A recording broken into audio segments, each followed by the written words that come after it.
খুলে দেখে তোরে হাবল এসেছে, হাবল এসেছে। হ্যাঁ বাবু, তুই পড়াতে বাড়ি চলে এসেছিস? আয় বাবা আয়। হ্যাঁ বাবু বল, মারে কি হয়েছে বাবু, তোর খুব খিদে পেয়েছে বল। মারে এ মা মারে, এটা ছাড়া অন্য কিছু বলার থাকলে বল। এই তোর এ মা এমা ছাড়া অন্য কিছু বলার থাকলে বল। ওমা জানা আজকে কি হয়েছে?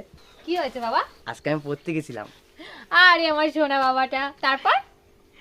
তারপর যখন পড়তে গেছি মাস্টারের বাড়ি গিয়ে দেখি কেউ উঠেনি। তারপর তারপর তারপর গিয়ে দেখি মাস্টার ওর বউরে জড়িয়ে ধরে ঘুমিয়ে আছে। আমি বলতে নেই বাবা, তুমি পড়াশোনায় মন দাও। তারপর কি হলো? তারপরে মাস্টারের ঘরের সামনে গেলাম, গিয়ে বললাম